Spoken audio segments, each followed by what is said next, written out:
Race मैं तेरा चला ही रहा। यहाँ शूट चल रहा और ये चेयर लगवा दो ना बढ़िया सी। चेयर ही तो मंगवाइए ना भैया बढ़िया सी। आ जाओ भाई आ जाओ, बहुत बड़ा सामान मंगा दिया, बहुत बढ़िया। आ जाओ। हमारे ना कमर में बहुत दर्द हो गया था बैठे बैठे, तो हमने कुछ अपने गेमिंग रूम के लिए बढ़िया सौदा मंगाया। ओ ये मत लियो, इसमें एड्रेस लिखा हुआ मेरा। देखा आपने लापरवाही का नतीजा है। ये चला भी जाएगा यहाँ से अंदर। वैनम भैया पुश पुश पुश। अरे ये सोफा तो हटाओ। ओ उल्टा उल्टा उल्टा उधर, दिस साइड अप। 3 2 1 ओ भाई ये तो सबसे बड़ी अनबॉक्सिंग हो भाई। ये तो पूरा थिएटर वाला सोफा है, ऐसा बनेगा ये। अच्छा तो मेनली सीन एक्चुअली है क्या यहाँ पे, रहा नहीं जाता। तो एक्चुअली सीन क्या है यहाँ पे ना, ये स्लीप कंपनी की हमने चेयर वेयर रिव्यू करी रखी है अपने चैनल पे बहुत सारी, और इनका ना कुछ एड वेड्स आ रहा था इंस्टाग्राम पे, सोफा और रिक्लाइनर सोफा। मैंने कहा थोड़ा गेमिंग रूम को अपग्रेड कर लिया जाए। अबे ये ऑटोमेटिक वाला रिक्लाइन है क्या? हिलेगा ये उधर तक। मसाजर थोड़ी है इसमें, मसाजर वाला तो बहुत महंगा आता है। ये पता नहीं कितना मंगाया था ये मेरे साइज के हिसाब से ये 35-40 हजार का है शायद ये। अब कैसे रेट याद रखूं इतनी सारी चीजों का। बहुत पैसे अपने पास। क्या नाम है इसका? स्लीप कंपनी का रिक्लाइनर 35,000। ओहो हो। अभी ये घूमता भी है। सारा यूजलेस सामान रूम से बाहर, बाली बाहर निकल। गजब बेइज्जती है यार तुमने जैसे से पीछे कराया ना, ये गंदा हो जाएगा यार उधर से यार। हाँ मखमल वाला हिसाब है, जैसे पीवीआर में लगा तो सोफे एकदम बढ़िया से सेक्सी से। अलकंटारा ये हिंदी वर्ड है इंग्लिश वर्ड है? इंग्लिश वर्ड है ये। अलकंटारा ऐसा लग रहा है किसी पहाड़ी इलाके का नाम हो। तू अपना ये गंदी तशरीफ लेके उधर चल चल। कुछ फेंक दिया इसका नट वट नहीं दिखला। डब्बा फेंक दे, कह रहे नट तो नहीं थे इसके अंदर। और ये पता है ऐसे हिल रहा जैसे वो भूत की पिक्चर में चेयर नहीं हिलती रहती, रात को आगे इस पे बैठा कोई बैठेगी ना। रिमोट कुछ नहीं मिल रहा इसमें से। नहीं वैसे रिमोट होगा तो यार। अरे ये बटन है ना यहाँ साइड में भाई, ये प्लग लगा दिया हमने इसका। ये भाई ये देख रहे हो, ये ऊपर नीचे हो रहा। ओ ये पीछे भी जा रहा। यार ये सोफा देख के मुझे कुछ और याद क्यों आ रहा है। एक मिनट सीधा करके एक बार पहले मैं बैठ के देखता हूँ। तशरीफ चिकाएंगे भाई, ये नेक्स्ट लेवल कंफर्टेबल है भाई। इस पर तो गेम खेल के मजा आ जाएगा पूरा। एक मिनट भाई साहब, ये तो बहुत जबरदस्त आइटम है। आओ रिएक्शन सोफे पे इसके जैसे 2 आ जाएंगे। और क्या कह रहा है, कुर्सी गलत मंगा ली कल? अरे क्या पता बैठने के बाद चले ना चले बाली के। एक बार पहले मैं तभी सबको बिठा रहा हूँ, बाली को सबसे एंड में बिठाएंगे। अजी मेरा कद्दू कर रहा है नौकरी। नॉइस मजा आ गया। आ जा बाली, बैठ के तोड़ दे से। वारंटी के लिए भेज देंगे स्लीप कंपनी वालों को।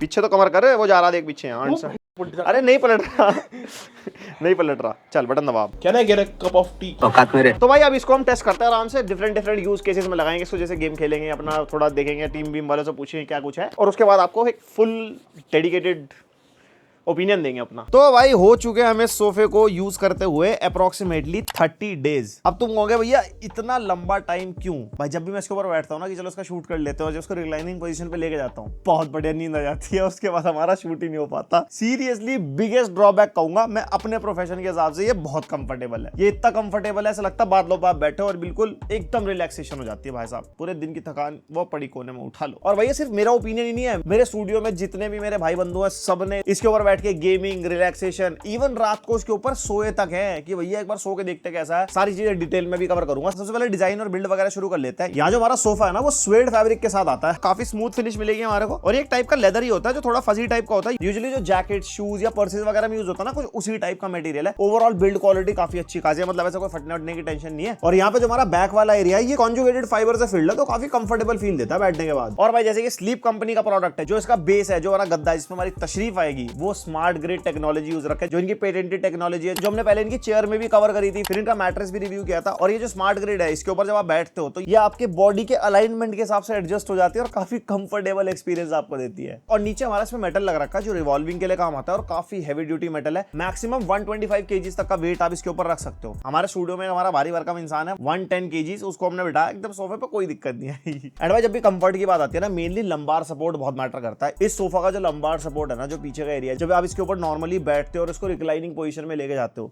ऐसा कंफर्ट आपको मैं कह रहा हूँ भाई कहीं मिल ही नहीं सकता। मतलब नॉर्मल चेयर पे बैठ जाओ, इवन बेड पे बैठ जाओ, गद्दे लगा लो, कुछ भी कर लो, इसका जो कंफर्ट है ना रिक्लाइनर का, मतलब मैं सीरियसली जैसे पीवीआर वगैरह मूवीज देखने जाता है ना, पीवीआर के जो रिक्लाइनर्स होते हैं ना, उससे बेटर कंफर्ट ही आपको देता है। मतलब इतना कंफर्ट जितना आपको अपनी बाबू सोना की गोद में भी ना मिले। और इसका जो बेस है वो अच्छा खासा ब्रॉड है। हिप एरिया मतलब अगर चौड़े से चौड़ा हिप एरिया होगा, मतलब अगर आप बहुत ज्यादा हेल्दी भी हो तब भी सोफा पे आराम से बैठ सकते हो। और भाई जब रिक्लाइनिंग पोजीशन पे इसको डालते हैं और जो फुटरेस्ट है वो है सबसे बड़ा हाईलाइट, क्योंकि नॉर्मली आप सोफा पे बैठते हो आपको लगता है बहुत कंफर्टेबल है, मजा आ रहा है, लेकिन जैसे ही इसको रिक्लाइनिंग पोजीशन पे लेके जाते हो और इसका जब फुटरेस्ट ऊपर को उठता है और जो भाई सपोर्ट मिलती है पैरों को, ऐसा लगता है सारे दिन की थकान उतर गई। भाई मेरा तो सिंपल सा रूटीन बन रखा है पिछले 1 महीने से, मैं पूरा दिन काम करता हूँ उसके बाद इस पे बैठ जाता हूँ, और भाई इस पे बैठते जो नींद आती है ना तुरंत बंदा चित लेटते ही बिल्कुल। और इसको जब आप रिक्लाइनिंग पोजीशन पे डालते हो ना तो ऐसा ही नहीं है कि पीछे से भी आपकी बैक टिल्ट होने लग जाती है, नहीं, पहले फुटरेस्ट ऊपर होता है। अगर आपको फॉर एग्जांपल फुटरेस्ट ही चाहिए तो पहले फुटरेस्ट ऊपर होगा, उसके बाद बैक जाने लगती है, क्योंकि इसके अंदर 2 ही बटन है ना, एक हमारा रिक्लाइनिंग पोजीशन पे ले जाने के लिए और एक नॉर्मल पोजीशन के लिए। और इस सोफा के साथ हमारे को जो पावर कॉर्ड मिलते हैं जिसकी वजह से इसका रिक्लाइनर काम करता है, तो आपको कोई प्लग चाहिए होगा। एंड जो कॉर्ड की लेंथ है वो 1.5 to 2 मीटर्स के आसपास है, तो लगा पाओगे नॉर्मली आसपास, वरना एक एक्सटेंशन ले लेना। एंड भाई इस रिक्लाइनर को आप रिवॉल्व भी कर सकते हो, जैसे मैं यहाँ पे बैठा हूँ, इसको आराम से लेफ्ट करना हो, यहाँ पे राइट करना हो, ये प्रॉपर्ली रिवॉल्व होता है। 270 डिग्रीज की रिवॉल्विंग मिल जाएगी एक पर्टिकुलर पॉइंट तक, 360 नहीं है जो पूरा गोल घूमता ना। एंड रिवॉल्विंग के लिए एक चीज मैं क्लियर करूंगा, जैसे मेरी हाइट 5 फीट 5 इंचेस है, अभी मैं थोड़ा आगे बैठा हूं, अगर मैं थोड़ा सा पीछे होकर बैठ जाता हूं ना तो ऑब्वियसली मेरे पैर ऊपर हो जाते हैं, तो मैं इसको रिवॉल्व नहीं कर पाऊंगा क्योंकि पैर लगाने पड़ते हैं ना जमीन पे, तो मुझे कुछ ना कुछ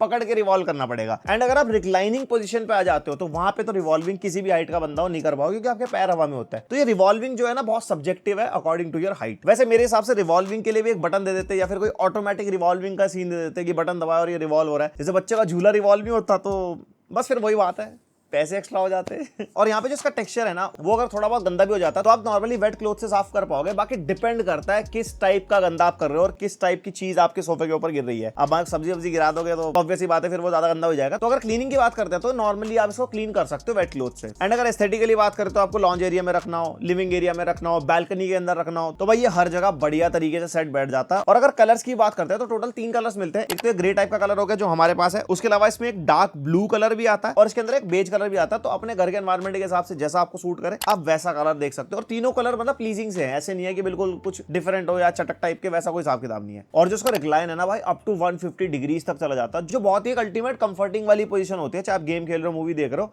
फुल मजा आ जाता है ऐसा। और भाई सोफे के अंदर ना भूत वाला हिसाब किताब है, मतलब इसके अंदर रॉकिंग मैकेनिज्म है, आराम से बैठो और चेयर आपकी कुछ ऐसे हिलेगी, नॉर्मल आप अपने पैरों से हिला पाओगे, अपने बॉडी वेट से हिला सकते हो। और इस पे बैठ के जो एक फीलिंग आती है ना जैसे कोई आपको गोदी में झुला रहा है। तो अगर इसमें यूज केसेस बात करते हैं, इसमें बहुत सारे यूज केसेस हैं। जैसे इसके ऊपर बैठ के हमने गेमिंग करी, क्योंकि मैंने तो मेनली मंगाया इसलिए क्योंकि मेरे को गेमिंग के लिए बढ़िया कंफर्टिंग चीज चाहिए थी। जितनी भी गेमिंग चेयर्स वगैरह है कुछ भी है ना उस पर इतनी वाइब नहीं आ रही। जब आप कंसोल गेमिंग वगैरह करते हो आपको एक रिलैक्स पोजीशन चाहिए होती है, भाई एक टांग उठा के बैठे हो, आराम से लेटे हो, वो वाली फील इसके ऊपर मिलती है। चाहे आपको मूवी देखनी हो, गेम खेलना हो, इवन लॉन्ग वर्किंग आवर्स के बाद आपको नैप लेनी हो, भाई इसके ऊपर सोने में भी काफी सही फील आती है। बट ऐसे एक चीज मैं कहूंगा, ज्यादा लंबे आवर्स तक आप नहीं सो सकते, क्योंकि जो रिक्लाइन है ना 150 डिग्रीज वाला, उसमें एक पर्टिकुलर टाइम के बाद ना कमर में फील होता है कि आप मतलब ठीक नहीं हो, आपको एक स्ट्रेट पोजीशन चाहिए होता है ना बेड वाली, वो डेफिनेटली इसके साथ नहीं मिलेगी। ये बनाई उस हिसाब से कि आप मूवीज एंजॉय करो, गेम्स एंजॉय करो, आराम से रिलैक्स करो, इसके ऊपर आप बुक रीडिंग कर लो, अपना ऑफिस का काम कर लो, लैपटॉप लेके बैठे हो आराम से, कोई दिक्कत नहीं है। तो मल्टीपल यूज केसेस हो सकते हैं। आप कैसे कैसे इसको यूज करोगे अपना खुराबाती आइडिया बताओ, मेरे को कमेंट सेक्शन में बताओ कि सोफा कैसे काम आएगा। और मेरा बहुत टाइम से मन था कि मैं एक रिक्लाइनर सोफा लगाऊं अपने स्टूडियो में, और वो सपना हमने पूरा किया। और आपको कैसा लगा है सोफा मेरे को कमेंट करके बताना। एंड आप में से कोई ऐसा रिक्लाइनर सोफा अपने घर पे यूज कर रहा हो, किस टाइप का है, किस प्राइस रेंज का है, तो मेरे को कमेंट करके बताना। एंड ये प्राइस रेंज से याद आया, इसके अंदर 30,000 वाला वेरिएंट भी है, 35 वाला भी है। 30,000 के अंदर ना ये रिवॉल्विंग वाला सीन नहीं है, जो 270 डिग्रीज वाला है ना, नॉर्मली रिक्लाइन तो वो भी हो जाएगा। तो आप देख सकते हो अपने हिसाब से कौन सा आपको चाहिए कौन सा नहीं।